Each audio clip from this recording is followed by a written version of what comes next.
Hello and welcome to the latest episode of the Work Hard, Playlist Hard podcast.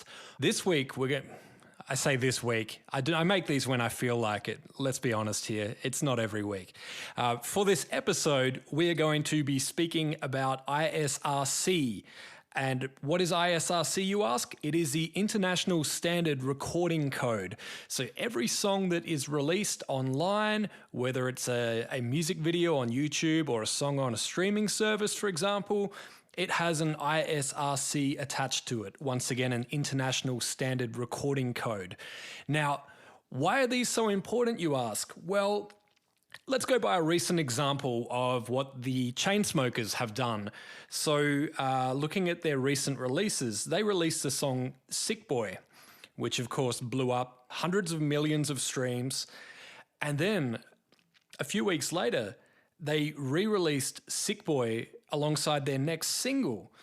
And so it was, the re-release was called Sick Boy ...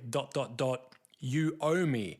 And so it was releasing their new single, You Owe Me, but also including Sick Boy in that release. So what happened was on the day that that release came out, it came out as a 2-track or a 2-song single. It included that new song, but it also included Sick Boy. And Sick Boy already had hundreds of millions of streams. That is because that song Sick Boy in this example had the exact same ISRC used when it was re-uploaded. Now, this also happened again recently when the Chainsmokers released Sick Boy ... Everybody Hates Me, which is their latest single. And so as you can see, they keep giving that song an extra opportunity to appear in Release Radar, Discover Weekly, or for anybody who has just discovered their music for some reason, they will be able to hear that song as well. So other uses for this are for artist albums. So to give you an idea, I released music myself under an alias.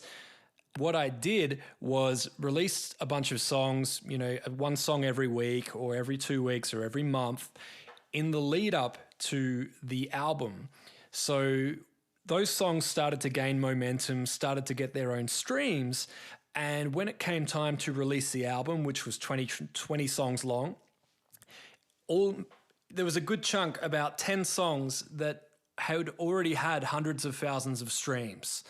Not millions like the Chainsmokers, but they had hundreds of thousands of streams. So on the day the album came out, when people started looking through the songs, they could see some songs already had 200,000, 400,000 streams, which helps to earn a little bit of cred with some people who like to look at numbers. Other people will look straight past it.